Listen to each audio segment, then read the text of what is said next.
APR Group, 2 and 3 BHK premium apartments at Patancheru. Comfortable pricing, GHMC and RERA approved. 60 ఏళ్ల మీ జీవితం ఒక్కసారి వెనక్కి తిరిగి చూసుకుంటే మీకేమనిపిస్తూ ఉంటుంది? బండ్లు ఓడలు కావచ్చు, ఓడలు బండ్లు కావచ్చు అనిపిస్తుంది. ఏమిటి మీరే ఆ మాట అనేది? అంటే భగవంతుడు తలుచుకుంటే ఏదైనా ఎలాగైనా చేయొచ్చు. ఎందుకు పనికిరాని వాడిని యోగ్యుడిగా తీర్చిదిద్దచ్చు, యోగ్యుడు అనుకున్న వాడిని ఎందుకు పనికిరాని వాడి కింద కూడా చేయొచ్చు. ప్రధానమైనది ఏంటంటే భగవంతుడికి ఒక మిషన్ ఉంటుంది. ఆ మిషన్ నడపటానికి ఎప్పుడు ఏ వ్యక్తి తగును అని అనిపిస్తే బహుశా అలాంటి వ్యక్తిని భగవంతుడు ఆ డ్రైవింగ్ సీట్లో బహుశా ఉంచుతాడు కాబోలు. And then he makes the show. Unfortunately people think that we are making the show అని అనుకుంటారు. సో ఆ భావం లేనంత వరకు వాళ్ళని దాంట్లో అట్టే పెడతాడు. ఎవరిలో ఆ భావన వస్తుందంటే మెల్లిగా అక్కడ ప్రూనింగ్ స్టార్ట్ చేస్తాడనమాట. నేను అనుకున్నాను మీరు వాటన్నింటికి మీరు అతీతులని అనుకుంటున్నాను. అతీతత్వం అనేది దేన్ని బట్టి మనం చెప్తాం. ఎవరూ ప్రపంచానికి అతీతులు కాదు. ఈ ప్రపంచం అనేది it's a setup and everybody comes with a role, everybody comes with a responsibility. So ఆ రెస్పాన్సిబిలిటీని భావిస్తూ ఆ రోల్ ప్లే చేయగలిగినంత వరకు then there won't be any kind of disturbance. అది చేయలేకపోతే వాడు సామాన్యుడు ధీమాన్యుడు అనే ప్రశ్న ఏం లేదు.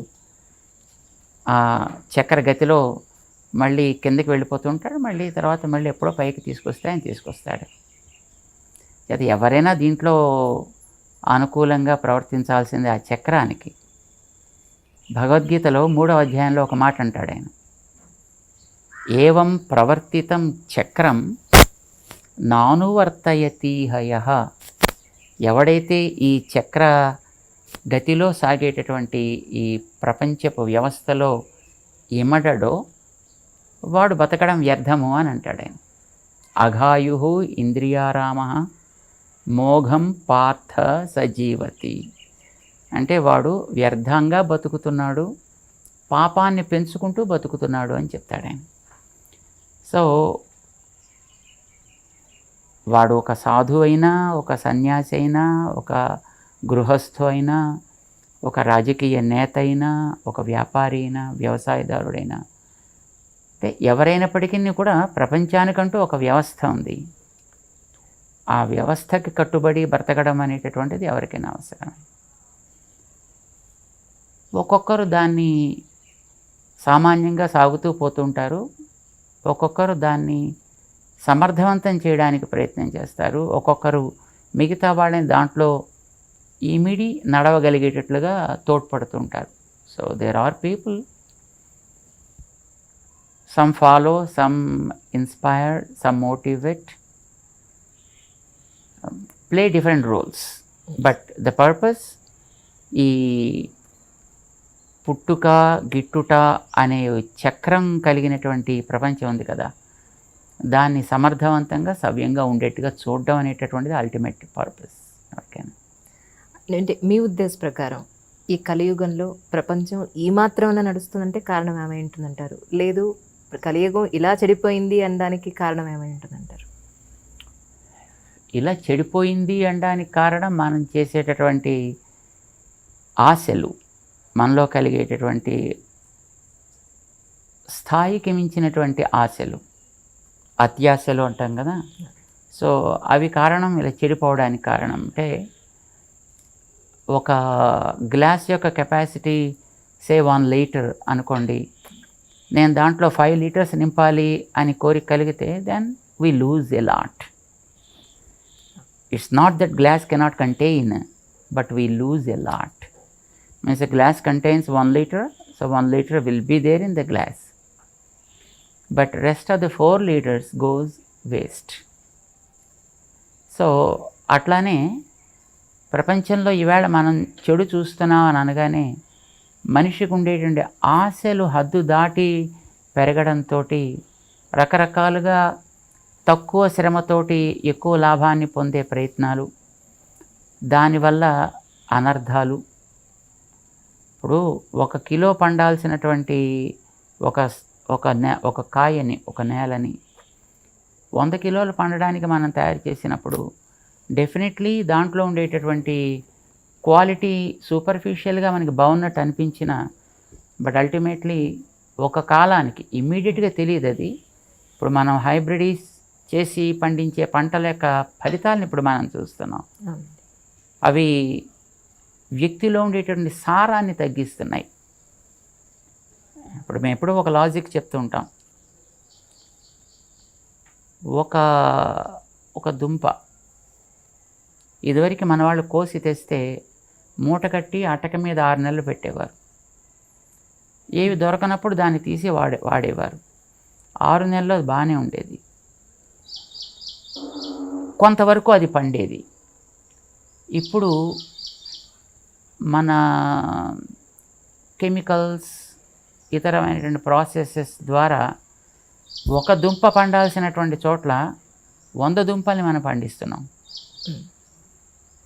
అంటే ఏమవుతోంది, ఒక దుంపలో ఉండాల్సినటువంటి సారం ఏదో 100 దుంపలకి స్ప్రెడ్ అవుతోంది. ఆకృతి పెరుగుతోంది, క్వాంటిటీ పెరుగుతోంది. ఆ లోపల ఉండేటువంటి quality is the same, but distributed equally among all those 100 roots కదా. 6 నెలలు ఉండాల్సినటువంటిది 6 రోజులు దాటితే పైన అంతా ఫంగస్ ఫామ్ అయిపోయి పాడైపోతుంది.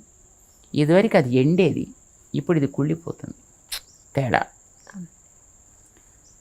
లాజిక్ ఏంటంటే, ఇందులో 6 నెలలు నిల్వ ఉండేటటువంటి ఒక పదార్థాన్ని ఒక ఎక్స్ అమౌంట్ మనం తింటే వచ్చే ఎనర్జీ ఒక వై అని అనుకుందాం.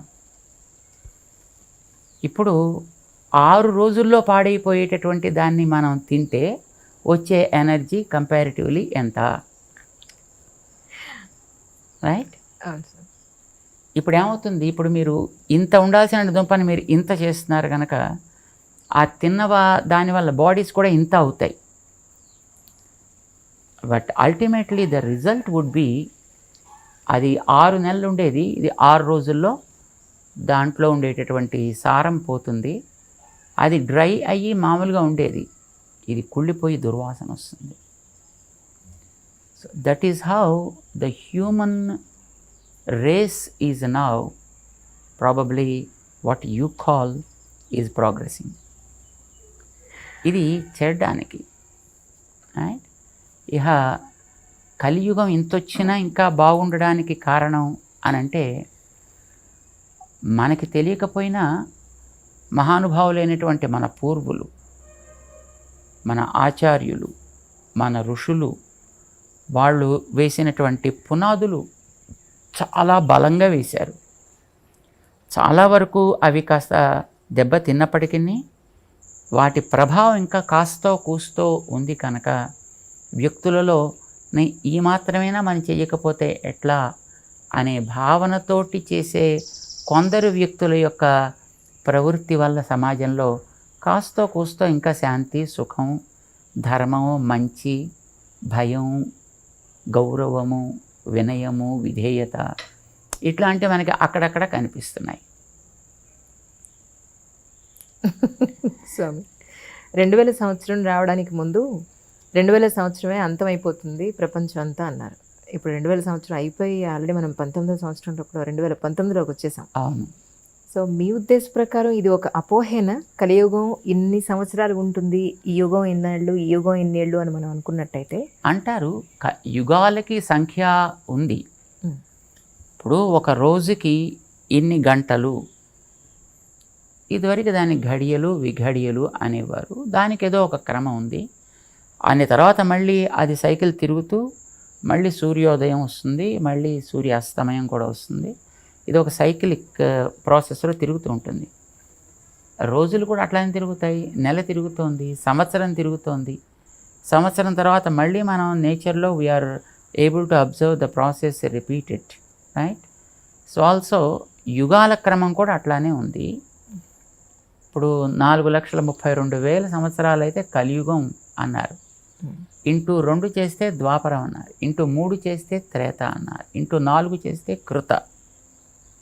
ఈ 4 కలిపితే 4, 3, 2, 3 సున్నాల బదులు ఇంకొక 0 పెరుగుతుంది, 4 సున్నాలు వస్తాయి. అంటే కాలం అనేటటువంటి దాని యొక్క క్యాల్కులేషన్ వాజ్ సో యాక్యురేట్.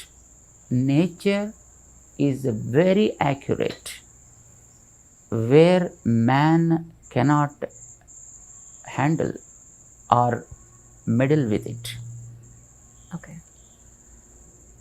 ప్రకృతిలో మీరు ఏది చూసినా అలానే ఉంటుంది. ఇప్పుడు మీరు ఒక పుష్పం చూడండి, దానికి వచ్చేటటువంటి దళాలు, వాటి యొక్క మెజర్మెంట్స్ అన్నీ చాలా ఎగ్జాక్ట్గా ఉంటాయి. అందులో వచ్చే కేసరాలు ఎగ్జాక్ట్గా ఉంటాయి. దాని కింద వచ్చే స్టాక్ చాలా ప్రాప్రియేట్గా ఉంటుంది. ఏ పువ్వులు ఎక్కడ చూసినా అట్లానే ఉంటాయి. ఏ కీటకాలని మనం చూసినా వాటి రెక్కలు గిక్కలు, వాటి యొక్క అందం, వాటి యొక్క మెజర్మెంట్స్ అదే క్రమంలో ఉంటాయి. అందులో అప్పుడు మనుషులు తయారు చేస్తే వచ్చినట్టుగా ఒకటి పొడుగు, ఒకటి పొట్టి, ఒకటి లావు సన్నం, ఒకటి థిక్నెస్, ఒకటి పల్సగా అలా ఉండదు. Other than man everything in the nature is accurate to the dot. కాలం కూడా అంతే. సో ఈ కాలం కూడా ఒక క్రమంలో తిరుగుతూ ఉంటుంది. అది తిరిగిన తర్వాత మళ్ళీ రిపీట్ అవుతుంది, సైకిల్ మళ్ళీ రిపీట్. ఇప్పుడు 2000 సంవత్సరాలు కలియుగం అనే దాంట్లో అసలు అది ఏమడదు అది. బికాజ్ కలియుగం ఇప్పటికి ఆరంభమయ్యి 5119 ఏళ్ళు దాటింది. ఓకే. దీనికి పూర్తి అవ్వడానికి 4 లక్షల ఇంకా 28,000 సంవత్సరాల కాలం ఉంది కలియుగానికి. Okay. So 5,000 is really nothing. మధ్యలో ఎక్కడో ఒక చోట ప్రారంభించి కాలాన్ని లెక్క పెట్టడం ప్రారంభం చేశారు. దానికి 2000 years అని అన్నారు. ఎక్కువ మంది ఆ కాలమానాన్ని తీసుకుని ఇప్పుడు 2000, 2019 అని అంటున్నారు. ఇప్పుడు కలియుగం నిజానికి 2000 సంవత్సరంలో అయిపోతుందని అనలా.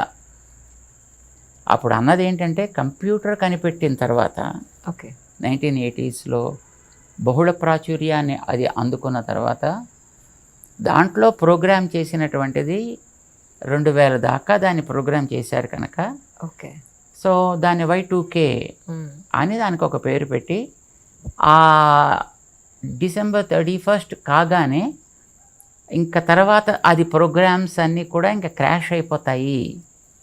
సో దానివల్ల మొత్తం సెటప్ అంతా ఎక్కడిదక్కడ స్టాప్ అయిపోతుంది. అంతే, ఇంకా అది ఒక కంప్యూటర్ స్టాప్ అయిపోయిందంటే మొత్తం ప్రపంచం అంతా తల్లకిందులు అయిపోయినట్టే అని భావించారు. దానికోసం మన దేశం నుంచి చాలామందిని, వచ్చిన వాళ్ళని రాని వాళ్ళని, ఆ పేరు పెట్టుకున్న వాళ్ళందరినీ మొత్తం బయటికి పంపించారు, అమెరికాకి పంపించారు. ఏదైనా వాళ్ళు చేస్తారు కదా, చేయాలి కదా, చేయించాలి కదా అనే ఉద్దేశంతో. సరే, 2099 December 31st చక్కగా నడిచింది. మర్నాడు పొద్దునే మళ్ళీ తెల్లారింది, సూర్యుడు వచ్చాడు, పక్షులు ఎగిరాయి, గాలి వీచింది, అన్నీ బాగానే సాగాయి, జనాభా కూడా బాగానే సంచరించింది. మళ్ళీ 2012 వచ్చేటప్పటికి మళ్ళీ అలాగే అయిపోతుంది ఇంకొకటేదో అని మాయన్ కల్చర్కి సంబంధించినటువంటి కాలమానం ప్రకారం ఇదేదో అయిపోతుంది అని అనుకున్నారు. సేమ్ అప్పుడు కూడా December probably 22nd or something date అనుకుంటాను బహుశా అయిపోతుంది. ఆ వేళ నెక్స్ట్ డే మార్నింగ్కి మొత్తం అంతా everything will be close down, the cinema మొత్తం సెటప్ అంతా క్లోజ్ అయిపోతుందని అన్నారు. But nothing is happened, everything was just moving normal. యుగాంతమైన అంతే, యుగాంతం అయిపోతుందంటే యుగం అవ్వగానే మొత్తం అన్నీ క్లోజ్ అయిపోతాయి కదా. మరి December 31st అవుతోంది, మళ్ళీ January 1st ఆరంభం అవుతోంది, మళ్ళీ మామూలుగానే సాగుతోంది కదా.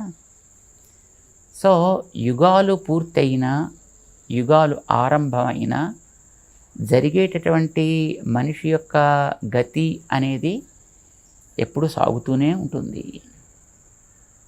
అయితే వ్యక్తిలో ఉండేటటువంటి తట్టుకునే సామర్థ్యాల యొక్క కొలమానాన్ని బట్టి యుగాల యొక్క కొలమానాన్ని చెప్పారు.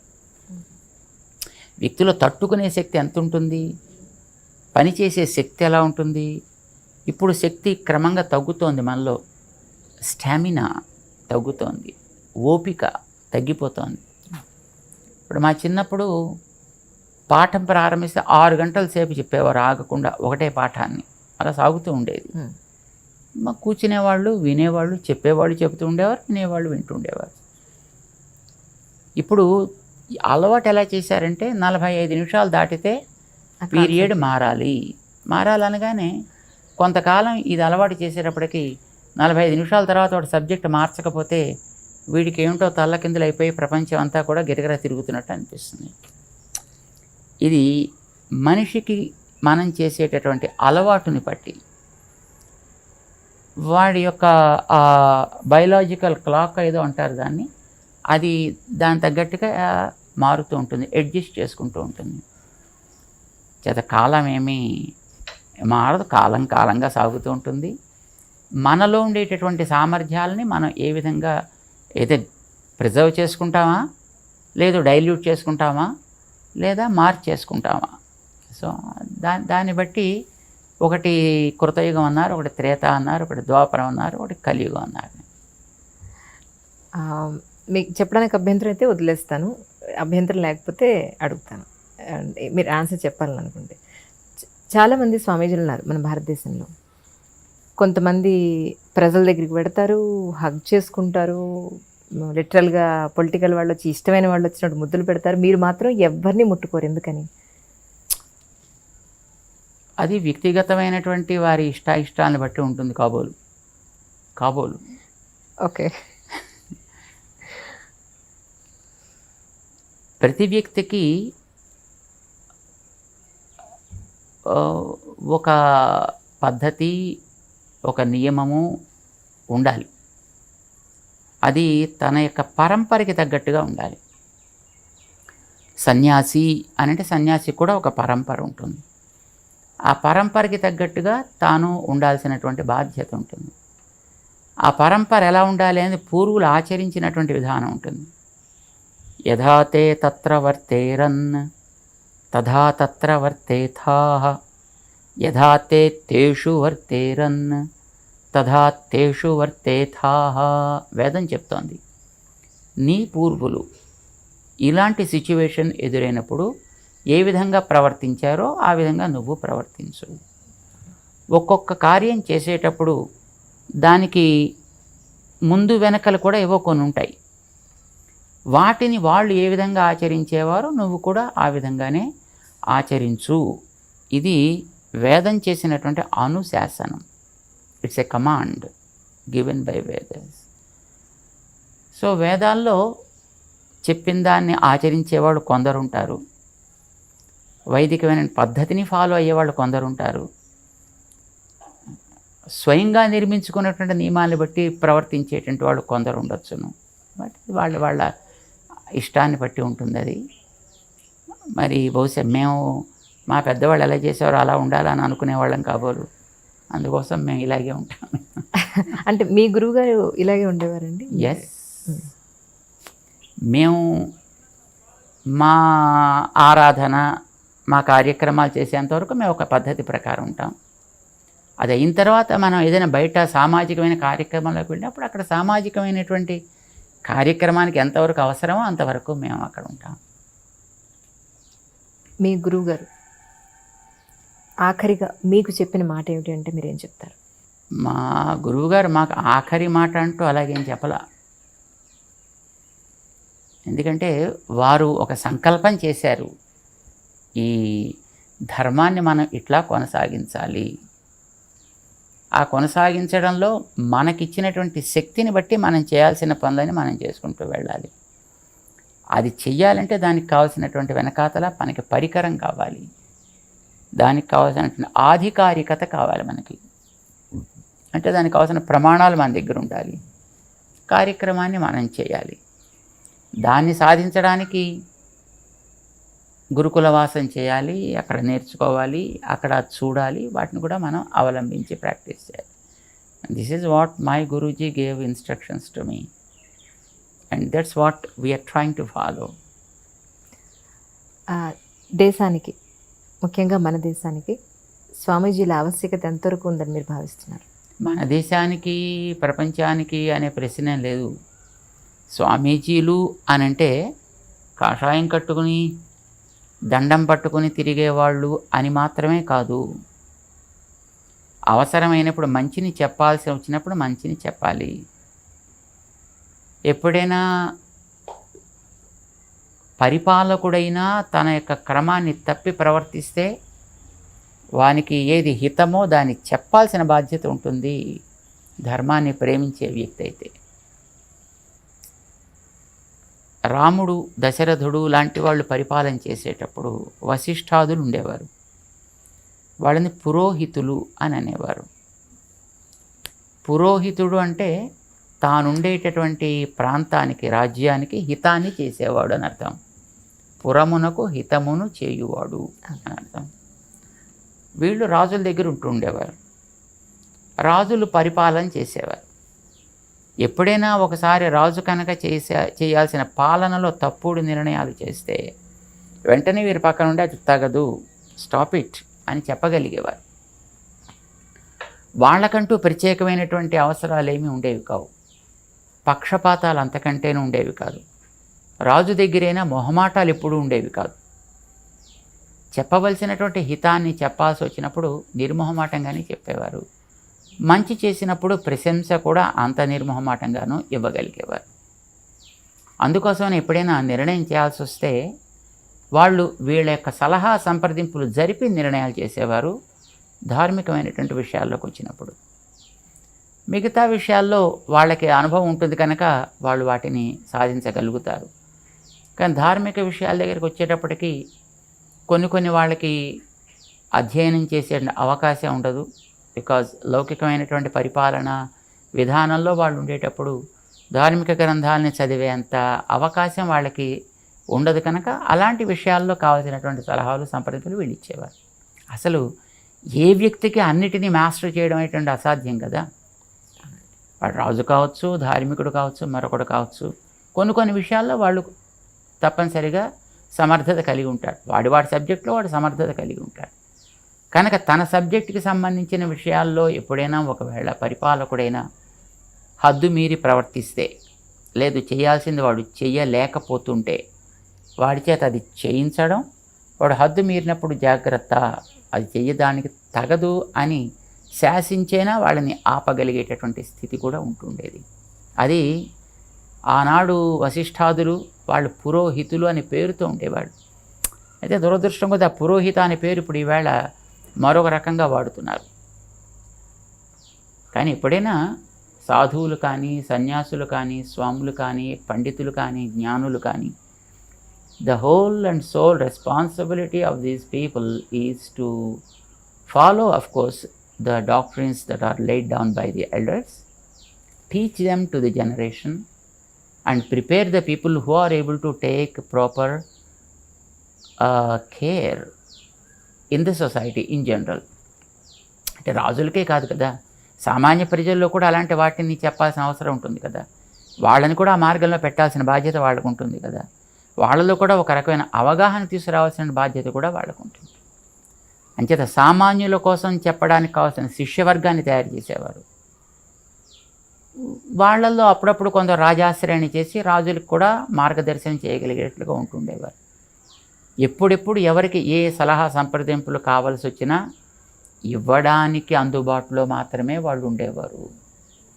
అవసరమైతే తప్ప వీళ్ళు వెళ్ళి దాంట్లో నియంత్రించేటటువంటి స్థితి ఉండేది కాదు.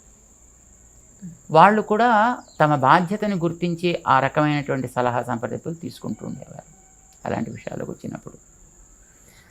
ఇంటి పేరు నిలబెట్టడం లేదా ఒక వంశాన్ని నిలబెట్టడం అని అంటే అది ఒక అబ్బాయితోనే సాధ్యం అనేది కొన్ని సంవత్సరాలుగా పాతుకుపోయిన మాట.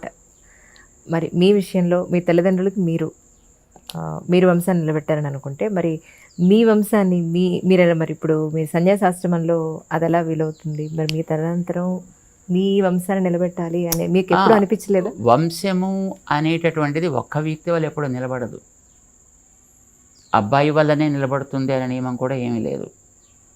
సో అమ్మాయిలైనా నిలబట్టచ్చు. ఇది అమ్మాయి ఇంటి పేరు మారిపోతుంది కదా. మరి ఇంటి పేరు మారినా వంశము అనేది నిలబెట్టడానికి పర్పస్ ఏంటి? ఆ వంశంలో పూర్వులు కొన్ని మంచి పద్ధతుల్ని వాళ్ళు పాటించారు. ఆ పాటించిన పద్ధతుల్ని తర్వాత జనరేషన్స్కి అందించాలి అని వాళ్ళు దే అస్పైర్డ్ ఫర్ దట్. మనకి పర్పస్ అదే కదా, వంశపు మర్యాద. వంశపు గౌరవం లేదా ప్రతిష్ట, ఆచారం, they are certain practices which they followed and they made the generations to preserve that practice. దాన్నే మనం సంప్రదాయము అని పేరు పెట్టి పిలుస్తాం దాన్ని. సో ఈ సంప్రదాయ పరిరక్షణ కోసమనే వివాహ వ్యవస్థ అయినా లేదు సంతానం కావాలి అని అనుకున్న పర్పస్ అది. అది చేయగలిగిన వ్యక్తి మరొకరు ఉండేటప్పుడు అందరూ చేయాలి మంచిదే, కానీ దానికంటూ కొంతమంది ఉన్నప్పుడు మిగతా వాళ్ళు మిగతా కార్యక్రమంలో ఉండడానికి కూడా ఆక్షేపణ ఏమీ ఉండాల్సిన అవసరం లేదన్నమాట. అంచేత వంశపు ఆచారాన్ని నిలబెట్టడం అనేటటువంటిదే లక్ష్యంగా మనం పెట్టుకున్నప్పుడు ఒక వ్యక్తి ఉంటే ఎస్ వారిని సమర్థవంతంగా తయారు చేసి మిగతా వాళ్ళు మిగతా కార్యక్రమాలు కూడా చూడవచ్చు. అంటే సామాన్య ప్రజల ఆలోచన ఎలా ఉంటుంది అంటే, ఈ మధ్యకాలంలో ఒక స్వామీజీ ఫెమిలియర్ అయిన తర్వాత రాజకీయ నాయకులు ఆ స్వామీజీకి దగ్గర అయిపోతున్నారు, టాప్ మోస్ట్ బిజినెస్ మెన్లు స్వామీజీకి దగ్గర అయిపోతున్నారు. ఇలా అవ్వడానికి ప్రధాన కారణం ఏమిటి అనేది? స్వామీజీలకి రాజకీయ నాయకుల్లోనూ బిజినెస్ పీపుల్ దగ్గర అవుతారని ఏం లేదు. సాధారణంగా business people and political people think that these people are able to do certain things beyond our capabilities. వాడేదో మంత్రమో తంత్రమో చేసి ఏదో మనకి కాస్త శక్తిని ఇస్తే మనం అనుకున్న కార్యాలను బాగా సాధించగలుగుతాము అనే ఒక భావం వాళ్ళల్లో ఉండి ఉండొచ్చు. నిజానికి సాధువులు కనుక అట్లా చేయగలిగిన వాళ్ళు అయినట్టయితే వాడు తన దగ్గరికి వస్తేనే చేయాలని నియమం లేదు. ఇందాక మీరు అడిగారు చూడండి, ఏమంటే మీరు ఎందుకు ముట్టుకోనివ్వరు అని.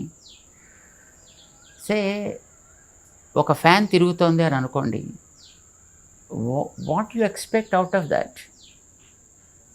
సమ్ నైస్ బ్రీజ్, మంచి గాలి వేయాలి, మనకి కాస్త తాపాన్ని తగ్గించాలి.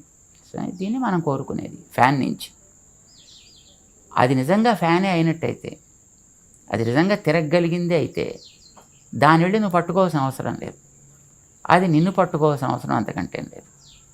దాని మానాన తిరుగుతుంటే నీకు గాలి వేస్తుంది, నువ్వు యూ ఫీల్ కంఫర్టబుల్, రైట్? దాన్ని పట్టుకుని మనం తిప్పితే తప్ప అది మనకి గాలి వేయని స్థితిలో ఉందనుకోండి, అప్పుడు అలాంటప్పుడు ఆ ఫ్యాన్ తీసి పక్కన పెట్టేయడం చాలా సుఖం. మన చేతిలో విసనకర్ర పట్టుకుంటే అప్పుడు మనకు కావాల్సినట్టుగా అది గాలిని ఇస్తూ ఉంటుంది కదా. సో మాలాంటి వాళ్ళం బహుశా ఫ్యాన్స్ లాంటి వాళ్ళమేమో. It not fan for somebody but we are fan for the society. So we give the breeze. If we are really able to give the breeze, no one need to do anything to us. And if we really can't give that kind of breeze, I think coming and doing any kind of thing will serve no purpose. అప్పుడు waste కదా. అప్పుడు వీడుకుంటే పాపాలు మిగతా వాళ్ళకి అంటుకుంటాయి ముట్టుకుంటే. స్వామి, పునరపి జననం, పునరపి మరణం అని అంటారు కదా జనరల్గా. దాన్ని మీరు నమ్ముతారా? యాక్చువల్గా మనం నమ్మితే ఒకటి అవుతుంది, మనం నమ్మకపోతే ఒకటి ఉండదు అని ఏంది కాదు కదా. ఇప్పుడు పుట్టుట గిట్టుట ఇవి రెండు ఎప్పుడూ ఉంటాయి. ఎవరికి? ఆత్మకి. ఓకే. ఇప్పుడు ఈ పైది శరీరం, ఈ శరీరం లోపల దీంతోటి ఈ పనులు జరపడానికి తోడ్పడేది ఒక ఆత్మ అనేది ఉంది అనేది మనకి శాస్త్రం చెబుతోంది కనుక మనం దాన్ని విశ్వసిస్తున్నాం. ఈ ఆత్మ అనేది ఒక కర్మ వల్ల శరీరంలోకి వస్తుంది. అది డిపెండ్స్ అపాన్ ద కర్మ. ఆ కర్మ ఒక రకంగా ఉంటే మనిషి శరీరం, ఇంకొక రకంగా ఉంటే ఏదో జంతు శరీరం, ఇంకొక రకంగా ఉంటే చెట్టు శరీరం, ఇంకో రకంగా పక్షి శరీరం, ఇంకో రకంగా దేవతా శరీరం. కర్మల్లో ఉండే తారతమ్యాన్ని బట్టి శరీరాలు వస్తాయి. అది కర్మ ఉన్నంత వరకు ఆ బాడీ ఉంటుంది. కర్మ అయిపోగానే ఆ బాడీని మళ్ళీ వదిలిపెట్టి ఇంకో చోటుకు పోవాలి. డ్యూటీ కోసం మనం ఒక ఊరు వెళ్ళినప్పుడు ఆ ఊళ్ళో ఎక్కడో ఒక రూమ్ రెంట్ తీసుకుంటాం, ఆ ఊళ్ళో ఉంటాం, పని చేసుకుంటాం. అయిపోగానే we quit the room and just we go to our own place, right? So also మనకి ఈ బాడీస్ అనేటటువంటి ఒక కర్మ అనుభవం కోసం వస్తాయి. కర్మ అవ్వగానే బాడీస్ పోతాయి. బాడీలోకి రావడం అనేది జన్మ అంటారు, బాడీని వదలడం అనేది మరణం అంటారు. మరణం అంటే ఆత్మ ఏమవ్వదు, ఈ బాడీకి ఏమీ అవ్వదు. బాడీ అనేది it's A component of 5 elements. మళ్ళీ 5 ఎలిమెంట్స్ కింద మళ్ళీ మారిపోతాయి. లోపలికి వచ్చిన జీవుడు మళ్ళీ దీన్ని వదిలిపెట్టి దీన్ని వెళ్ళిపోతాడు. వాడికి వెనకాతలు ఉండే స్టాక్ని బట్టి మళ్ళీ వాడు ఎక్కడికో వెళ్ళాలి, ఇంకొక బాడీ తీసుకుంటాడు. So taking a new body is called janma, and checking out that body is called maranam. చేత మరణము జననము అనేటటువంటిది it's only changing the body, that's all. ఇది జీవుడికి కాన్స్టెంట్గా ఏర్పడుతూనే ఉంటుంది ఎప్పుడు. ఒక జీవుడు కదా, దేర్ ఆర్ ఇన్యూమరబుల్ సోల్స్. ఎంతమంది ఉన్నారు అనేది మనకి లెక్కేం లేదు, అనేది తెలియదు. మనుషులకి జనాభా ఉంది, ఏదో 7 బిలియన్స్ ఎంతో ప్రస్తుతం ఏదో ఉందిట ఇప్పుడు కరెంట్లీ, 7.5 బిలియన్స్ ఎంతో. మరి కుక్కలు ఎన్ని ఉన్నాయో మనకి తెలియదు, పిల్లులు ఎన్ని ఉన్నాయో తెలియదు, ఎలకలు ఎన్ని ఉన్నాయో అంతకంటే తెలియదు, దోమలు చీమలు ఇంకా ఎన్ని ఉన్నాయో మనకి తెలియదు. So each one is a species by it self. ఆ జీవుల్లో కూడా, అంటే ఆ బాడీస్లో కూడా జీవులు ఉంటారు.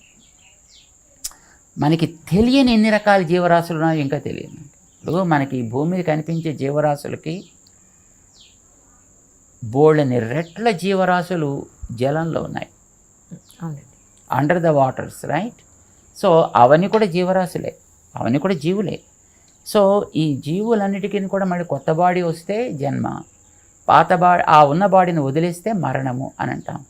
ఇది ఎప్పుడు సాగుతూనే ఉంది. కర్మ ఈజ్ ది వెనకాతల root cause for attaining the bodies. అది ఉన్నంత వరకు ఈ జన్మ మరణము, జన్మ మరణము అనేవి రెండు సాగుతూనే ఉంటాయి. ఎటొచ్చి మనిషికి మాత్రం ఒక గొప్ప యోగ్యత ఏంటంటే ఆ సైకిల్ భేదించగలిగేటటువంటి యోగ్యత ఉంది. దాన్ని వాడుకుంటాడా వాడుకోవడా అనేది వేరే విషయం. మిగతా వాటికి ఆ యోగ్యత లేదు. మిగతా వాటికి ఆ ప్రాసెస్లో వెళ్ళడమే తప్ప అందులోంచి బయటకు వచ్చే సాధన చేసే శక్తి మిగతా వాటికి లేదు. ఆ శక్తి కలిగిన వాడు మనిషి ఒక్కడే. బికాస్ వీడికి భగవంతుడు ఆలోచనని ఎక్కువ పెట్టాడు కనుక వీడు దాన్ని గుర్తించగలడు. పాత వెనకాతలు ఉండేటువంటి కార్మిక రికార్డ్స్ని వీడు డిఫ్యూజ్ చేసుకోగలుగుతాడు. ఈ జన్మ మరణము అనే చక్రాన్ని బ్రేక్ చేయగలుగుతాడు. బుద్ధి కర్మానుసారేనా అంటారా, కర్మ బుద్ధానుసారేనా అంటారా మీ ఉద్దేశ ప్రకారం? బుద్ధి కర్మానుసారిణి అనేదే నానుడి. అంటే వెనకాతల మనకి ఏ రకమైనటువంటి కర్మ ప్రేరణ ఉందో ఆ కర్మ ప్రేరణని ఒక బాడీలో ఉన్నప్పుడు వీడు కలుగుతుంది. అది కర్మ అనేది వెనకాతల స్టాక్ జీవుడితో ఎంతున్నా బాడీ ఉంటేనే దాన్ని వీడు ఉపయోగించగలుగుతాడు. ఇప్పుడు మీకు బ్యాటరీలో శక్తి ఉంటుంది, ఆ శక్తిని you won't be able to use that energy at all until you put it in some kind of device. ఈ body is a kind of device where you can utilize your abilities and you can utilize your energies. Karmic ఎనర్జీని కూడా మనం utilise చేయాలంటే ఒక body కావాలి. ఆ body ద్వారా పనిచేయడం అనేటటువంటిది మనస్సుకి ప్రేరణ వస్తుంది. మనస్సుకి వెనకాతల గైడెన్స్ కావాలి అనుకున్న పని చేయాలంటే. ఆ వెనకాతల నుంచి వచ్చేటువంటి ఇది నేను చెయ్యాలి, వాట్ యు కాల్ నిశ్చయం, ఒక రెజల్యూషన్, ఒక confirmation to act upon something, దీన్ని మనం బుద్ధి అని అంటాము. ఈ బుద్ధి తోడ్పడినంత వరకు వీడు పని చేయలేడు. మనసులో చేద్దామని కోరిక కలిగినా బుద్ధి వెనకాతల వీడు తోడ్పడాలి. Then he pushes himself into action. సో కర్మ అనేటటువంటిది బాడీ చేస్తుంది, దానికి మధ్యలో ఉండి సింక్రనైజ్ చేయగలిగేటటువంటిది మనస్. ఎందుకంటే మరి బాడీ అంటే మరి ఇంద్రియాలే కదా, కాళ్ళు చేతులు కళ తల. సో ఇవన్నీ కూడా దాంట్లో ఇన్వాల్వ్ అయితేనే కదా ఒక యాక్టివిటీ జరుగుతుంది. బట్ ఇవన్నీ కూడా డిఫరెంట్ ఆర్గన్స్. సో కొన్ని కర్మ ఇంద్రియాలు, కొన్ని జ్ఞానేంద్రియాలు అంటాం. సో కొన్ని మోటార్ ఆర్గన్స్ అండ్ కొన్ని sensory organs. This 2 types of organs we have. But To coordinate with all these things, we need someone called Manas. That is an instrument inside. దాన్ని పని చేయించేటటువంటి ఎనర్జీ ఇచ్చేటటువంటిది బుద్ధి. అంచేత ఈ కర్మ చేయాలనుకునే మానసిక సంకల్పానికి తగిన శక్తిని ఇవ్వాల్సింది బుద్ధి కనుక దీని ప్రెషర్ ఎట్లా ఉంటే బుద్ధి దాన్ని బట్టి సాగుతూ ఉంటుంది. జస్టిఫికేషన్ అంటాం పని చేయడానికి ముందర. ఒకరిని వెళ్ళి నాకు సావగొట్టాలనిపించింది అనుకోండి, మరి సావగొట్టడానికి వీడు మొట్టమొదటి బాడీ పనిచేయాలి కదా. బాడీ పనిచేయాలంటే మనసు సహకరించాలి కదా. సహకరించేటువంటి మనస్సుకి ఇది నేను తప్పనిసరిగా కొట్టి తీరాలి, ఈ కొట్టి తీరాలనే నిశ్చయాన్ని ఇచ్చేటటువంటి బుద్ధి ఇవ్వాలి. అంచేత బుద్ధి ఎప్పుడు కూడా మనస్సుని కర్మని వెనకాతల నుండి నడిపిస్తూ ఉంటుంది. అలా మంచిగా నడిపించాలి అన్నప్పుడు ఈ బాడీని మనస్సుని కంట్రోల్ పెట్టాలి. ఇప్పుడు చిన్న మొక్క వేసినప్పుడు మేకలో లేకపోతే ఇతర జంతువులో నవిలేసే ప్రమాదం ఉంటుంది. అలాగా దాన్ని అప్పుడు ఏం చేయాలంటే దాని చుట్టూ చిన్న కంచి కట్టాలి, జాగ్రత్త పెరిగేటట్టు దానికి తోడ్పడాలి. వన్స్ ఇట్ గ్రూ అప్, అది కొంచెం బాగా కొంచెం కొంచెం ట్రంక్ ఇంక బాగా ఏర్పడి అది పైకి వచ్చిన తర్వాత మీరు ఆ మేకలను వదిలినా, ఆవులను వదిలినా, పశువులను వదిలినా ఆ చెట్టుకే పట్టుకొచ్చి వాటిని కట్టినా కట్టచ్చు అప్పుడు. అవునండి. But not at the stage of sapling. అప్పుడు you have to protect it. So also మన బాడీ, మన ఇంద్రియాలు, మన మనస్సు, ఈ వీటి వల్ల కర్మ జరిగేది. సో కర్మ జరిపే వీటిని కనుక మనం ఒక ఫెన్సింగ్ జ్ఞానంతో ఒక ఫెన్సింగ్ మనం కనుక వెయ్యగలిగితే, వాటిని ఒక ఆర్డర్లోకి మనం తేగలిగితే అప్పుడు బుద్ధి కర్మను అనుసరించదు. బుద్ధి కర్మని నియంత్రిస్తుంది. ఏది చేయదగునో ఏది చెయ్యదగదో, ఒకవేళ చెయ్యి నేను వెళ్ళి వాడిని 2 వాయిస్తానా, కూర్చో ఇప్పుడు కాదు, ఆపుతుందన్నమాట. బుద్ధికి ఆ రకమైన శక్తిని ఇవ్వాలంటే మాత్రం 2 పనులు తప్పనిసరిగా చేయాలి. ఒకటి, ముందర కర్మ చేసేటటువంటి శరీరానికి మనస్సుకి కూడా ఒక నియంత్రణ ఏర్పరచాలి. ఏది చేయతగును, ఏది మానతగును, దానికి ఇష్టమైనా లేకపోయినా, అయ్యో నేను తినకపోతే ఇప్పుడు కూడా చచ్చిపోతున్నాను అని అది ఏడ్చినా దానికి నువ్వు పెట్టద్దంటే పెట్టకూడదంతే. లేదు, ఇప్పుడు ఆసనాలు వేస్తారు చూడండి, ఎక్సర్సైజ్ చేస్తారు, అబ్బా నాకు నొప్పెడుతుందండి, చేతులు కాళ్ళు నొప్పెడుతున్నాయండి అని అన్నా దాంతో నువ్వు వేయించాలంటే వేయించాలి. ఇది మొట్టమొదటిలో దానికి అలవాటు చేయాలి. అలవాటు చేసేటప్పుడు అది ఏడుస్తుంది. But you should be a bit strong enough, కొంచెం హార్డ్గా ఉండాలి. రెండవ పని, ఇది మొదటి పని మనం చేయాల్సింది. రెండవది, వెనకాతలు ఉండేటువంటి గైడ్ చేసే ఫ్యాక్టర్ బుద్ధే కదా. బుద్ధికి బలం కలగడానికి కావాల్సినటువంటి ఆహారం పెట్టాలి. దాని పేరు సాత్విక ఆహారం అన్నారు. ఓకే. ఆ సాత్విక ఆహారం దానికి పెట్టి దీనికి చుట్టూ ఒక కంచె వేయగలిగితే అది కొంచెం బలపడుతుంది. ఒక కాండం కొంచెం బలపడ్డట్టు అనమాట.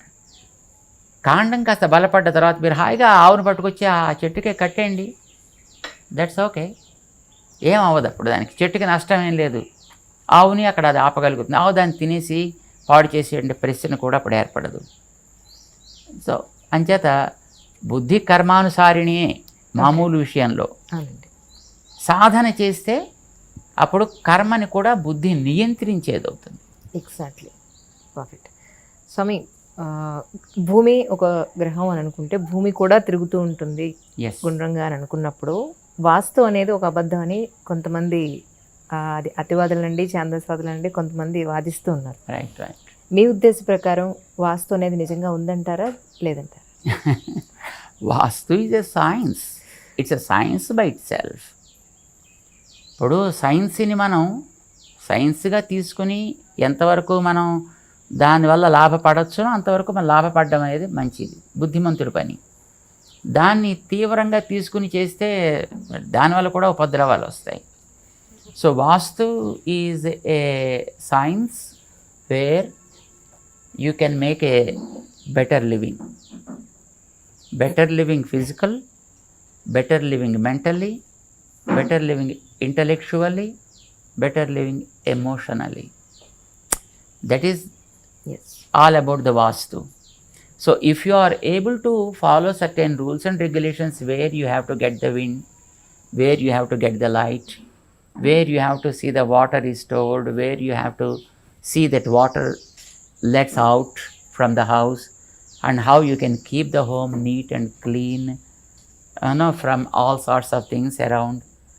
This is all about the Vastu.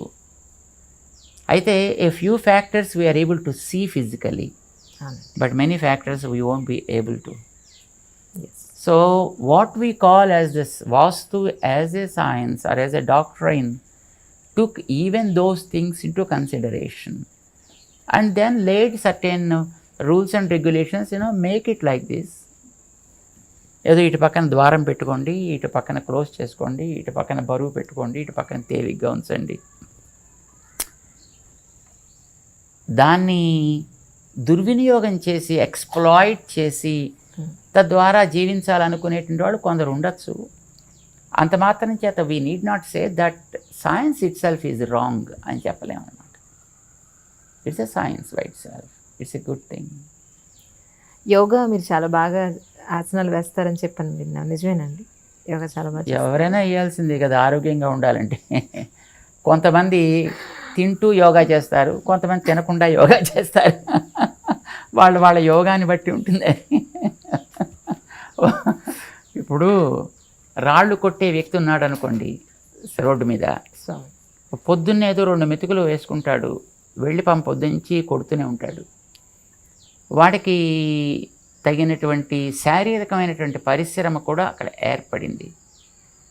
So వాడికి ప్రత్యేకించి ఇంకో యోగా ఏం చేయాల్సిన అవసరం లేదు, because he is already with required amount of physical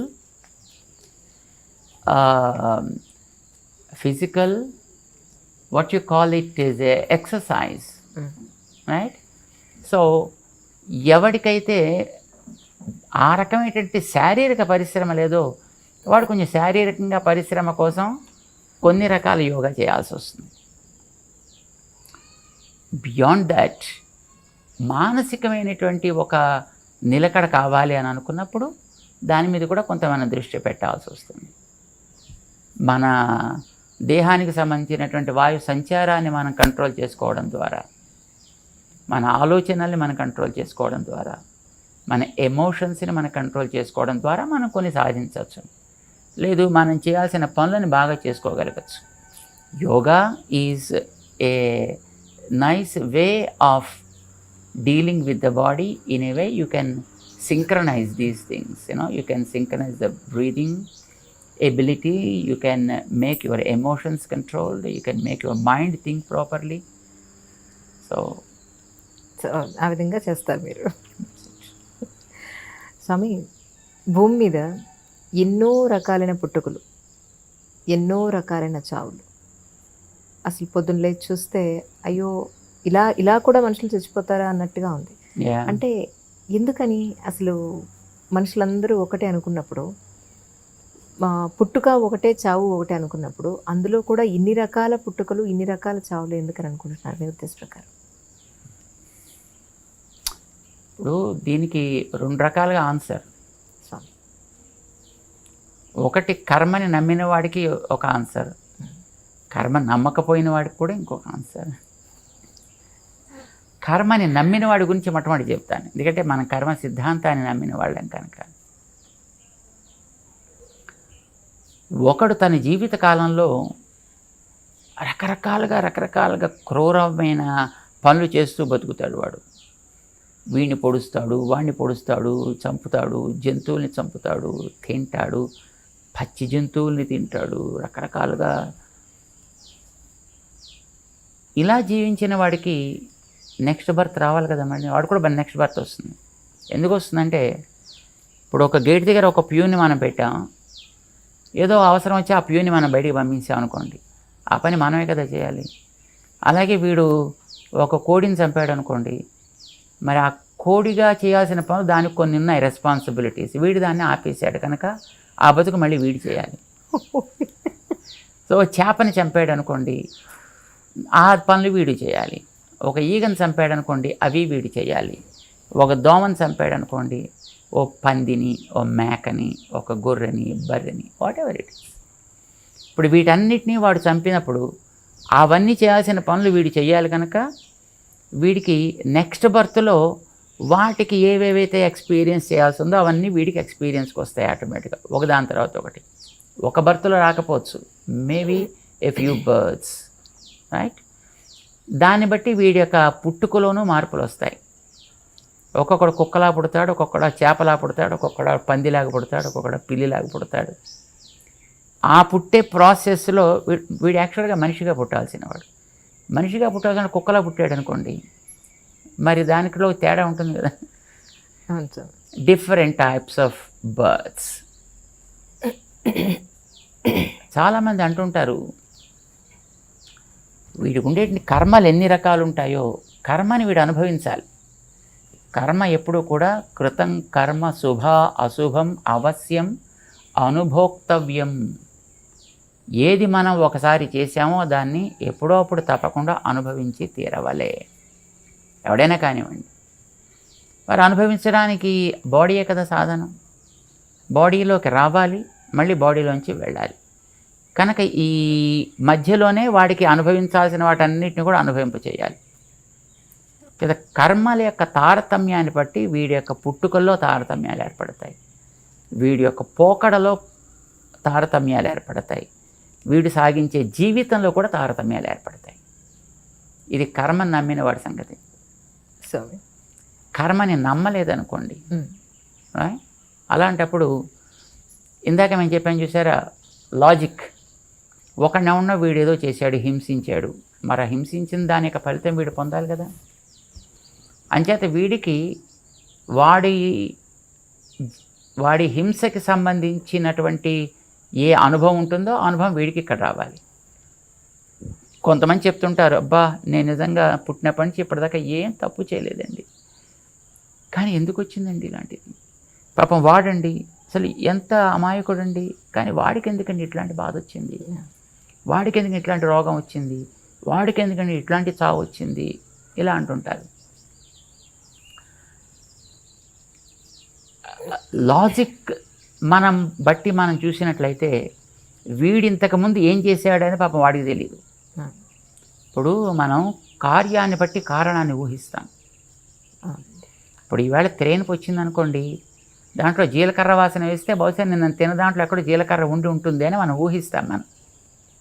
అలాగే ఇప్పుడు మనం అనుభవించేటటువంటి దాన్ని బట్టి బహుశా వీడు ప్రీవియస్ బర్త్లో వీడు ఏదో చేసి ఉంటాడు అని మనం తప్పకుండా వీ ఇన్ఫర్ దట్, అది మనం ఊహిస్తాం దాన్ని. బికాస్ ఇది మనకి ఫస్ట్ బర్త్ కాదు, ఎవరికి కాదు, ఎన్నో బర్త్స్ మనకు సాగుతున్నాయి. దీన్ని మనం అంగీకరించాలి. లాజికల్గా చెప్తున్నాను. ఎందుకు లాజికల్గా అంగీకరించాలి? ఒకే తల్లికి పుట్టినటువంటి ఇద్దరు సంతానం ఒకే రకంగా ఉండట్ల, ఆలోచనల్లో కానీ ఆచరించే యాక్టివిటీస్లో కానీ. ఎందుకు వచ్చింది difference? There must be some guiding factor behind. అది మనం పూర్వజన్మలోంచి వచ్చింది ఏదో అని క్యారీడ్ ఫార్వర్డ్ తీసుకుంటాం మనం. పశువుల్ని మనం చూస్తున్నాం. సే ఒక దూడ పుట్టిన 1.5-2 మినిట్స్లో అది మెల్లిగా లేచే ప్రయత్నం చేస్తుంది. ఒక 5 మినిట్స్ కల్లా లేచి నిలబడుతుంది. And the calf certainly knows where the udder is to suck the milk. ఒక దూడ, దానికి అక్కడ పొదుగు ఉంది, అందులో పాలున్నాయి, తనకు ఆహారం అక్కడి నుంచి తను సంపాదించాలి. But who guided this to that small creature? ఎవరికి దానికి గైడెన్స్ ఇస్తున్నారో మనకి తెలియదు. మరి తల్లి తను చెప్పదు, చెప్పే స్థితిలో తల్లి కూడా ఉండదు. ఎందుకంటే అప్పుడే పాపం దూడని కంటుంది, అది ఇంకా తన బాధ ఏదో తను పడుతూ ఉంటుంది. కానీ మీన్వైల్ ఈ పిల్ల లేస్తుంది, నడుస్తుంది, పొదుగు దగ్గర మూతి పెడుతుంది, పాలు తాగడం కూడా ప్రారంభిస్తుంది. అంటే వ్యక్తికి బ్రతికేటటువంటి అదృష్టం ఉంది కనుక ఆ వెనకాతలు ఉండేటువంటి ఆ అదృష్టం ఏదో దాన్ని గైడ్ చేస్తుంది. దీన్ని బట్టి మనకేమర్థమవుతుంది? దానికి కూడా ఒక ప్రీవియస్ బర్త్ ఉంది. ఆ బర్త్ ప్రకారం దానికి నేను ఇంకా కొంతకాలం బ్రతకాలి అని అనిపించింది. So it searched for the food and it got the food also. ఇది వెనకాతల కర్మ ఉందో లేదో మనకు తెలియదు, బట్ వెనకాతల బర్త్స్ అయితే మనకి తప్పనిసరిగా ఉన్నాయి. And something we have acquired also with us, carrying that stock right now with us. దీన్ని బట్టి వాడు అంతకుముందు ఏం చేశాడో మనకి తెలియదు. వాడు ఏదో ఒక ప్రభావం చేత ఇక్కడ ఈ జన్మలో వచ్చాడు, ఇక్కడ పుట్టాడు ఇక్కడ, బట్ వచ్చిన పర్పస్ ప్రాబబ్లీ ఫినిష్ అయిపోయి ఉంటుంది. వాడు అంచేత వాడు వెళ్ళిపోవాలి. వాడు వెళ్ళడానికి ఏదో ప్రాసెస్ కావాలి. That is a process probably. భగవంతుడు భగవద్గీతలో చెప్పాడు ఒక మాట. ఇప్పుడు ప్రతివాడు ఒక పర్పస్ కోసం వస్తాడు. పర్పస్ అయిపోయిన తర్వాత no matter what age that he is in and what place he is in also the matters. మేము ఎప్పుడు జస్ట్ ఉదాహరణ చెప్తుంటామే. ఇప్పుడు మనం కూల్ డ్రింక్ తాగడానికి షాప్కి వెడితే అందులో వాడు ఒక స్ట్రా పెట్టి ఇస్తాడు. ఆ స్ట్రాకి పోసే ₹1 ఎంతో ఖరీదు ఉంటుంది. మనం ఆ డ్రింక్ తాగేసిన తర్వాత స్ట్రా ఇంకా బాగానే ఉంటుంది. దాన్ని చక్కగా నీళ్ళలో కడిగేసి జేబులో పెట్టుకుని మనం వెళ్ళిపోవచ్చు. షాప్ వాడు కూడా ఏమండు. కానీ ఎవడు అలా చేయడు, దాన్ని అక్కడే పారేస్తాడు. Reason being purpose of that straw is only single use. So after that throw it out. ఇప్పుడు మన హాస్పిటల్లో చూస్తున్నాం రీసెంట్ ఇయర్స్. ఇదివరకు ఇంకో రకంగా ఉండేది. ఇంజెక్షన్ ఇచ్చిన తర్వాత దాన్ని స్టెరిలైజ్ చేసి మళ్ళీ వాడుతుండేవారు. ఇప్పుడు now the sterilisation process is gone almost. Open the pack, bring out the syringe and give the injection and throw it out. Needle బాగానే ఉంటుంది, ఆ ఇంజెక్షన్ బాగానే ఉంటుంది, కానీ మనం మళ్ళీ వాడలేదు కదా మళ్ళీని, because the purpose is single use. So also మనకి ఈ బాడీస్ ఇవ్వడం కూడా probably it is the nature that's giving the bodies. Let us not talk about the karma or karmic siddhantas, right? Nature gave the body to us. Let us believe in that, because whether if we believe it or not, but that's the truth. Nature is the one giving the bodies and it gives with a purpose. And when the purpose is up, then you should take it out. ఎట్లా తీసుకెళ్ళాలి? ఏదో ఒక purpose, ఏదో ఒక రకమైన process. ఒక్కొక్కడు టక్కుమని heart attack వచ్చి పోవచ్చును, లేదు ఒక్కొక్కడు ఏదో యాక్సిడెంట్ లాగా జరిగిపోవచ్చును, ఒకడు మరో కారణం చేత పోవచ్చును, సమ్ అదర్ రీజన్. లేదు పాపం ఒకడు ఫ్లైట్లో పెడుతున్నాడు, టక్కుమని ఆ ఫ్లైట్ ఎక్కడో బ్లాస్ట్ అయిపోయింది అండ్ దెన్ ఇట్స్ గాన్. దానికి age is not the factor at all. The purpose is 5 years. After 5 years you should quit. There is a way. వాలిని రాముడు చంపాడు రామాయణంలో. చంపిన తర్వాత వాలి అడిగాడు, ఏమంటే చెట్టు చావడం చంపేందుకు నన్ను, అది పనికిరాని వాళ్ళగా, ఇదేనా నువ్వు చేయాల్సిన పని, ఇదేనా నీ వంశానికి నువ్వు తీసుకొచ్చేటటువంటి ఘనకీర్తి అని దెబ్బలాడాడు. అంటే రాముడు సమాధానం చెప్పాడు దానికి, నువ్వు జంతువు కదా, మీవాడు జంతువు కదా, నేను పరిపాలకుణ్ణి కదా, నేను వేటగాడిని. వేటగాడి జంతువుని ఎరపెట్టి చంపుతాడు కదా, వాడిని ఎరగా పెట్టా, నిన్ను నేను కొట్టా. కొట్టేవాడు కూడా మాటు వేసి కదా కొడతాడు, అలాగే కొట్టా నేను. తప్ప మరి నేనేం తప్పు చేయకుండా ఎందుకు కొట్టావా అని అడిగాడు. తప్పు చెయ్యలేదంటావేమిటి? నీ తమ్ముణ్ణి బతికుండగా రాజ్యంలోంచి బయటికి తరిమావు తప్పు చేయకుండా అతన్ని, అతని భార్యను పట్టుకొచ్చి నీ దగ్గర పెట్టుకున్నావు. This is according to our law is a sentenceable offence. నువ్వు ఆ తప్పు పని చేసావు, అందుకోసం నిన్ను దండించాలి. నేను దండించేవాడిని, నువ్వు దండన పొందేవాడివి. దండించేవాడు ఎప్పుడూ కూడా వాడికి ఇష్టానికి తగినట్టుగా దండన విధిస్తాడే తప్ప, ఏమండి దొంగగారు మీకేం దండన విధించమంటారండి, ఎలా దండన విధించమంటారని అడిగే చేస్తారు. చాయిస్ వాడిదా వీడిదా? ఒక పనిష్మెంట్ ఇచ్చేటప్పుడు జడ్జి గారిదా చాయిస్, లేకపోతే తప్పు చేసినటువంటి ఆ కన్విక్ట్దా? So you are the person who committed a mistake and I'm the person sentencing something to you. ఎట్లా నేను సెంటెన్స్ చేయాలని that is my choice absolutely. And who are you to ask me why you killed me like this అని. నా ఇష్టం, నేను కావాలంటే నేను hang చేస్తా, లేక షూట్ చేస్తా, లేకపోతే ఎలక్ట్రిక్ చైర్లో కూర్చోబెట్టి షాక్ ఇస్తా, లేకపోతే మరి ఇంకోటి ఏదో చేస్తా. That is my choice, who are you to ask me అంటాడు. అలాగా nature has her own ways of implementing the things. So కొంతమందికి వాళ్ళ పర్పస్ అయిపోయిన తర్వాత ప్రాబబ్లీ ఈ రకమైనటువంటి కంక్లూజన్ చేయాలి అని, if the nature things, that is what happens. తిరుపతిలో అర్చకులుగా పనిచేసిన ఒక అర్చకులు ఈ మధ్య చెప్పింది ఒక మాట వీడియోలో నేను చూసాను. ఏంటంటే తిరుపతి హుండీలో డబ్బులు వేయకండి, అక్కడంతా దుర్మార్గం జరుగుతుంది అని చెప్పని ఒక స్టేట్మెంట్ ఇచ్చారు ఆయన. సో మీరు కూడా అక్కడ జరిగే పూజా విధానాలు కానీ కైంకర్యాలు కానీ సరిగా జరగటం లేదు అనేది ఇప్పుడు ఏమన్నా మారిందండి మీ ఉద్దేశ ప్రకారం, లేకపోతే ఎలా ఉండాలని మీ కోరిక? మారిందో లేదో మాకైతే తెలియదు ఇంకా, ఎందుకంటే మేము వచ్చిన ఇప్పుడు వెళ్ళలేదు అక్కడికి. అది అలిగి వెళ్ళలేదని చెప్పని విన్నాను నేను కూడా. అలిగి కాదు, అది మంచిగా జరగాలని మేము అనుకున్నాం. మంచిగా జరగడానికి మార్గాలు ఏర్పడాలి. ఇప్పుడు వచ్చినటువంటి సీఎం గారు కూడా అది మంచిగా చేస్తాము అని అంటున్నారు. We hope that good things will happen. ఏదైనా ఒకటి తప్పు జరుగుతుండేటప్పుడు దాన్ని ఎంకరేజ్ చేయడం అనేటటువంటిది సరైన పద్ధతి కాదు. గతంలో వచ్చినటువంటి సమాచారాన్ని బట్టి అందులో వచ్చేటువంటి బంగారాన్ని రకరకాలుగా దారి మళ్లించి అందులో వచ్చే ధనాన్ని రకాలుగా చేసి ఇలా చేశారని మాటలు వింటున్నాం మనం. ఆ బాధతోటి ఆయన అలా చెప్పు ఉండొచ్చు ఆయన. ఇప్పుడు దేవుడికి అర్పించడం is not a bad thing. అర్పించద్దు అనడం అతని తాత్పర్యం కాదు. ఎప్పుడైనా ఒక వ్యక్తి ఒక మాట మాట్లాడాడు అని అంటే we have to take to the spirit of the word, not to the literally we have to take the word.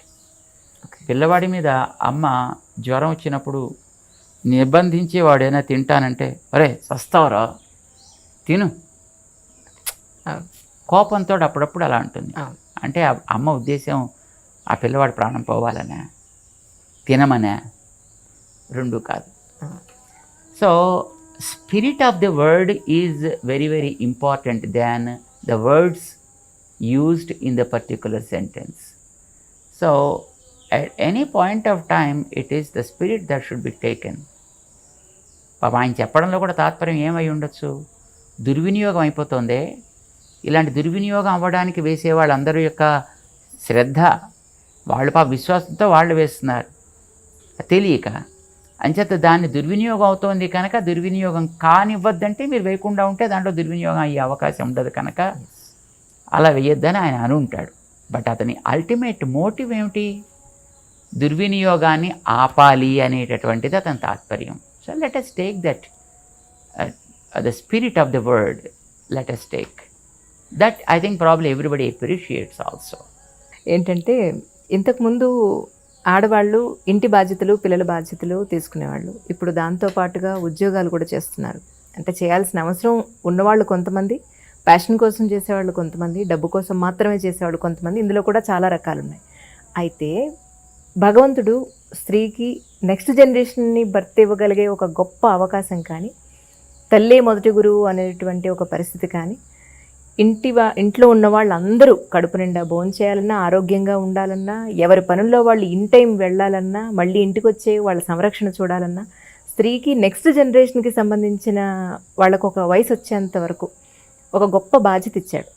ఆ బాధ్యతని గుర్తించలేక వంటింట్లోనే పడుంటున్నాం అన్న ఫీలింగ్లో మహిళలు ఉంటున్నారంటారా, లేదా ఇంట్లో ఉండేదే కదా ఆడది అని హస్బెండ్ కానీ లేదా మగవాళ్ళు కానీ పట్టించుకోకపోవడం వల్ల ఇటువంటి రెవల్యూషన్ వచ్చిందంటారా? మీ ఉద్దేశ ప్రకారం ఇలాంటి పరిస్థితుల్లో పిల్లలు ఇటు తల్లి తండ్రికి దూరం అయ్యి, పెద్దవాళ్ళ ఇంట్లో లేక న్యూక్లియర్ ఫ్యామిలీస్ అయిపోయి చాలా రకాలైన పరిస్థితుల్ని చూస్తున్నారు పిల్లలు. సో మీ ఉద్దేశ ప్రకారం కాలమాన పరిస్థితులను దృష్టిలో పెట్టుకొని మీరేం చెప్తారు? కుటుంబము అనేటటువంటిది ఒక పురుషుడు స్త్రీ వారిద్దరూ కలిసి నిర్వహించాల్సినటువంటి ఒక బాధ్యత. It's a collective responsibility to make a family, to continue the progeny. దీనికి వెనకాతల మనం గుర్తించాల్సింది అసలు లక్ష్యం గుర్తించాలి. కుటుంబాన్ని ఏర్పరచడంలో కూడా ఒక లక్ష్యం ఉంది మన పూర్వపురుషులకి. లేకపోతే ఇప్పుడు అడవుల్లో తిరిగేటటువంటి పశువుల్లాగా హాయిగా ఎప్పుడు వాడికి భావం కలిగితే, ఎప్పుడు ఆమెకి భావం కలిగితే అప్పుడు ఇద్దరు కలవడం, ఎవడో సంతానాన్ని కండం, తర్వాత వాళ్ళ దారిని వాళ్ళని వదిలేయడం, వీళ్ళ మానాన్ని వీళ్ళు తిరగడం, ఇలా చేయొచ్చు కదా మనుషులు కూడా. కానీ మనిషికి అట్లాంటి స్థితి ఏర్పరచలేదు. మనిషికి ఒక కుటుంబము, ఒక బాధ్యత, ఒక పరంపర, ఇవి ఏర్పడ్డాయి. కుటుంబ వ్యవస్థ ఈవేళ మనం చూసేటటువంటి భారతీయ వైదిక కుటుంబ వ్యవస్థ అనేటటువంటిది మంచి ప్రాక్టీసెస్ కోసం ఏర్పడ్డది. మంచి ప్రాక్టీసెస్కి ధర్మము అని పేరు. ఏది వ్యక్తి ద్వారా కుటుంబానికి, కుటుంబం ద్వారా సమాజానికి, సమాజం ద్వారా ప్రకృతికి ఏది అనుకూలమైనటువంటి ప్రాక్టీస్ ఉంటుందో దానిని ధర్మము అని పేరు పెట్టారు. దాన్ని ధర్మం అంటే ఉపదేశాలు చేసేది కాదు. No, it is not something lies in the books also. It is a good practice that comes from person to the person by word of mouth. ఇలాగ రావడానికి ఒక వ్యవస్థ, పురుషుడు స్త్రీ కలిసి ఒక లక్ష్యం కోసం జీవించడం. Not just sharing the life is the purpose of the marriage. Sharing the life you can get anywhere, right? అంచేత కేవలం జీవిత భాగస్వామ్యం అనేటటువంటిది కష్టసుఖాలు పంచుకోవడం కోసమనే కాదు, నమ్మినటువంటి ఆచార విచారాలని కొనసాగించేటటువంటి జనరేషన్ని తయారు చేయడం కోసం. ఈ జనరేషన్ తయారు చేయడం అనే లక్ష్యం వచ్చేటప్పటికి ఒకరు ఆర్జించాలి, ఒకరు దాన్ని ప్రిజర్వ్ చేయాలి, యూటిలైజ్ చేయాలి. సే హస్బెండ్ పనిచేస్తున్నాడు అనుకోండి, భార్య ఆ బాధ్యత తీసుకోవాలి. లేదు భార్య పనిచేస్తాం అనుకోండి, హస్బెండ్ ఆ పని చేసుకోవాలి. ఓకే. ఇప్పుడు అమెరికా లాంటి దేశాల్లో పాపం ఈ బాధ్యత గుర్తించి ఒకళ్ళు పని చేస్తే ఇంకొకళ్ళు బాధ్యత తీసుకుంటున్నారండి. ఇక్కడ ఉండేటప్పుడు పాపం మగవాళ్ళకి అసలు అగలిగిన ఆడవాళ్ళకు కూడా అనుకోండి, వాళ్ళు ఒంటింటి మొహం కూడా తెలియకపోయినా అక్కడికి వెళ్ళిన తర్వాత పాపం ఒంటిల్లే కాదు పాత్ర శుద్ధి చేసుకోవడం కూడా మగవాళ్ళు కూడా చాలా చక్కగా మంచి ఎక్స్పర్టీస్ అక్కడ కూడా వాళ్ళు సంపాదిస్తున్నారు. అంట్లు తోమడానికి పేరు పెడితే బాగుండేది కనుక డిష్ వాష్ అని పేరు పెట్టారు దాన్ని. మొత్తానికి ఆవిడ పనిచేస్తే ఈయన ఈ బాధ్యత చూస్తాడు, ఈయన పని చేస్తే ఆవిడ ఆ బాధ్యత చూస్తారు, ఇద్దరు పని చేస్తే ఇద్దరు వచ్చి పని చూసుకుంటారు. Correct. Need made them to understand their own roles and responsibilities. Perfect sir. మన దేశంలో దురదృష్టం కొద్దీ ఆ బాధ్యతను మర్చిపోయారు. మగవాడు మర్చిపోయాడు, స్త్రీ కూడా మర్చిపోయింది. మగవాళ్ళు డామినేట్ చేసే కొంతకాలం ఇక్కడ సాగినటువంటి విధానం వల్ల వీళ్ళు ఆడే మాటలకి, ఎత్తి పొడుపులకి ఆడవాళ్ళు నిజమే మేము ఒంటింటి కుందేళ్ళు అయిపోయాము అనే భావనలోకి వాళ్ళు వెళ్ళారు. ఇది తప్పు రెండు వైపులా ఉంటుంది. ఎప్పుడో రెండు చేతులు కలిస్తేనే చప్పుడు వస్తుంది, ఎప్పుడు ఒకవైపు నుంచి ఎప్పుడు చప్పుడు రాదు. సో కొంత తప్పు వీళ్ళల్లో ఉంది, కొంత తప్పు వాళ్ళల్లో కూడా ఉంది. కానీ ఎక్కడైతే బాధ్యతను గుర్తించినటువంటి వ్యక్తులు ఉన్నారో అక్కడ కుటుంబ వ్యవస్థ చెడిపోలేదు. గుర్తించని చోట yes, maybe it is a single unit, maybe it is a joint family, but disturbances crept in to the families. గుర్తించిన చోట ఎక్కడైనా అది బాగానే ఉంది ఇప్పటికి కూడా. But of course we can see sporadically just here and there, not it's a regular feature that we can observe it evidently.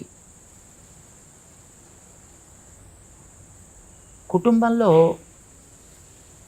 మగవాడికి లేని గొప్పతనం ఆడదానికి ఉంది. ఇప్పుడు ధర్మాన్ని కంటిన్యూ చేయడం అని మనం ఎప్పుడైతే అనుకున్నామో, ధర్మాన్ని కంటిన్యూటీ అనేది సంతానం వల్లనే ఏర్పడాలి. సంతానాన్ని కనగలిగే సామర్థ్యం ఆడవాళ్ళకి తప్ప మగవాళ్ళకి లేనే లేదు. అంటే ఆడవాళ్ళకి భగవంతుడు జనరేషన్ని కంటిన్యూ చేయగలిగేటటువంటి ఒక గొప్ప వరాన్ని ఇచ్చాడు.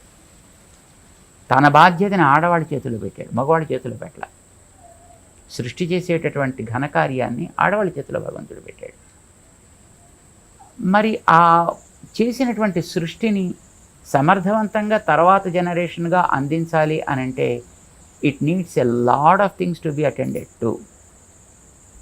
పిల్లవాడిని చిన్నప్పటి నుంచి నడక నేర్పాలి, నడత నేర్పాలి, మాట నేర్పాలి, ఆచారం నేర్పాలి, చదువు నేర్పాలి, గౌరవించడం నేర్పాలి, వినయం నేర్పాలి, విధేయత నేర్పాలి. సో ఇవన్నీ దాంట్లో నీడ్స్ ఇవి. ఇంత బాధ్యతని ఆఫీసులోకి వెళ్ళి ఉద్యోగం చేసి సంపాదించే డబ్బులతో మనం తేలేము. సెకండ్ థింగ్ ఈజ్ ఇవి నేర్పడానికి ఓపిక కావాలి. బై నేచర్ మగవాడికి ఓపిక తక్కువ, స్త్రీకి ఓపిక మారుపేరు.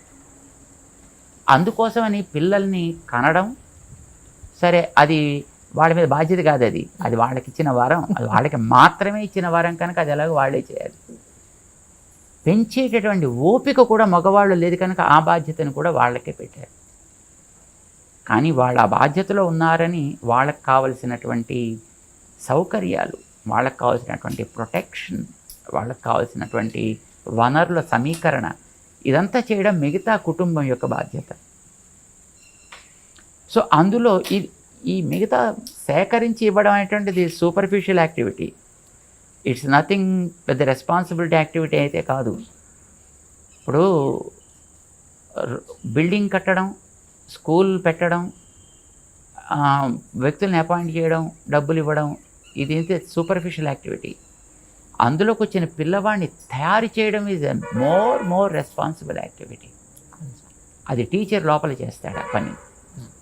అది నిజమైనటువంటి పని. అంటే బాడీకి లైఫ్ అది. అందుకోసం కుటుంబానికి కూడా స్త్రీ లైఫ్ అయింది.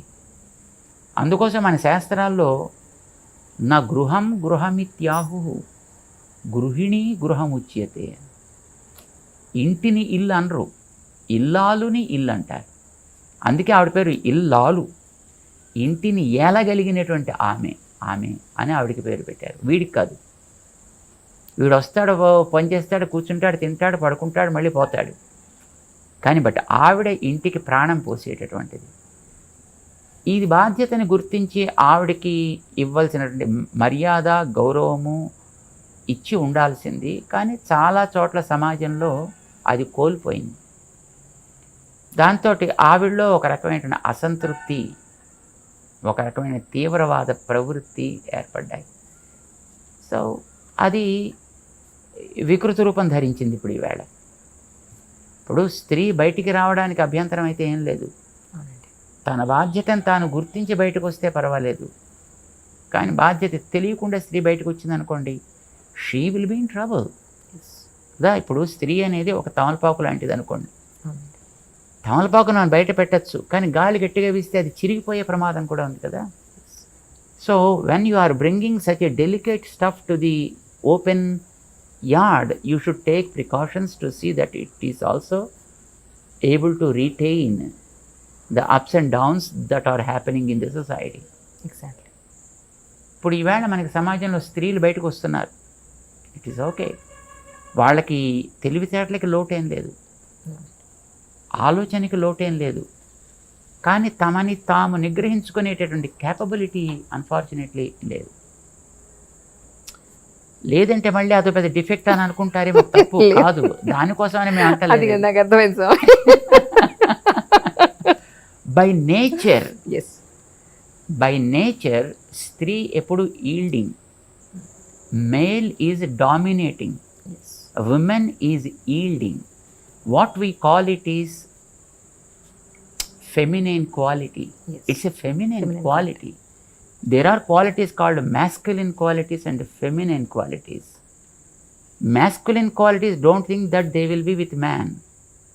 Feminine qualities doesn't mean that they will be with women also. There are some Suryakantams also. So there are some Ramana Reddys also. You know. Ramana Reddy, Relangi ఏదో కొంతమంది ఉండేవారు ఇదివరకు. మా చిన్నప్పుడు ఎప్పుడు మాకు జ్ఞాపకం. ఈల్డింగ్ నేచర్ ఎవరి దగ్గర ఉంటుందో that is what we call the feminine quality. మగవాళ్ళలో కూడా ఆ క్వాలిటీ ఉండొచ్చును. ఎప్పుడు బాబా ఏ కాస్త చూసినప్పటికీ కరిగిపోయే గుండె కలిగిన మగవాళ్ళు ఉండొచ్చు. దేనికి కరగనటువంటి ఉక్కు కంటే గట్టిగా ఉండేటువంటి కర్కశమైన గుండె ఉండే మహిళలు కూడా ఉండొచ్చు. I'm not talking that every మహిళ is like that, every man is like that. What we call it's a feminine quality, it is masculine quality. So feminine qualities are more with female being. మహిళలకి ఆ రకమైన యోగ్యత ఉంది, ఎక్కువ భాగం అలా ఉంది కనుక వారికి తగినటువంటి ప్రొటెక్షన్ ఇవ్వడం అనేటటువంటిది, వారి యోగ్యతకి తగ్గట్టుగా వారికి ఒక బాధ్యతని, జనరేషన్స్ని తయారు చేసే బాధ్యతని ఇవ్వడం అనేటటువంటి సబబు అని మన వైదిక సమాజం గుర్తించి ఈ కుటుంబ వ్యవస్థను ఏర్పాటు చేసింది. ఇప్పుడు ఈవేళ బయటకు వస్తున్నారనుకోండి లేడీస్, వచ్చిన తర్వాత ఇందాక మీకు చెప్పాం కదా, ఈల్డింగ్ అనేది వాళ్ళ నేచర్ అని.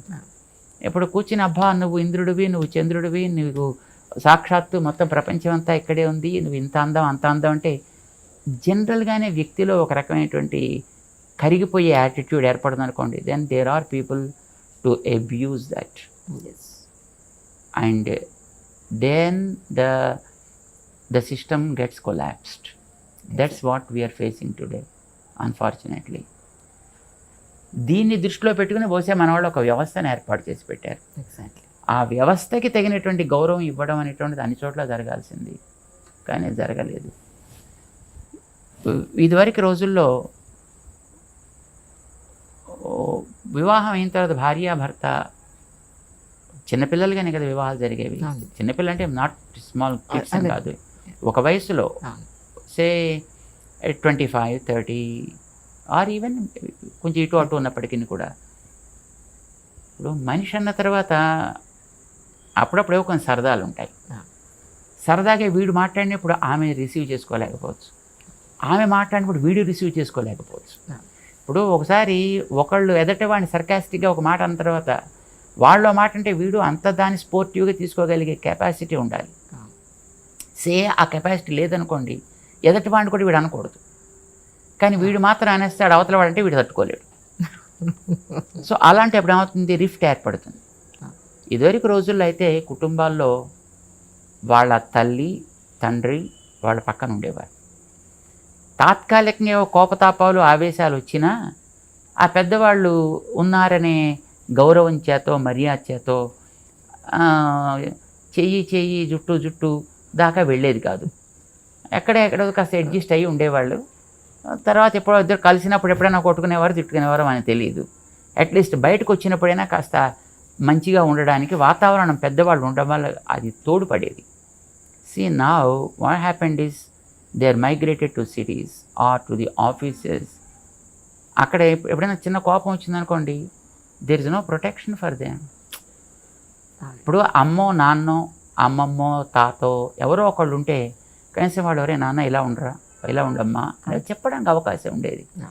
ఆ వెనకాతలు ఉండేటటువంటి ఆ ఫ్యాక్టర్స్ ఎప్పుడైతే లోపించాయో, మనిషిలో ఒకసారి కొంచెం కోపం వచ్చిందనుకోండి, వాళ్ళు మాట్లాడితే నేను చూస్తానులే, వాళ్ళు మాట్లాడితే నేను చూస్తానులే, వీడు మాట్లాడు ఆమె మాట్లాడదు, ఆ gap no that becomes big and within few months or days then they go on diversions and divorce. These kind of things are happening. ఇలాంటి సిచ్యువేషన్ వచ్చినప్పుడు దాన్ని యూటిలైజ్ చేసుకునే వాళ్ళు there are people all around, because is a society. There are people of all kinds available in the society. ఇది ఇప్పుడు ప్రస్తుతం మన సామాజికమైనటువంటి స్థితి.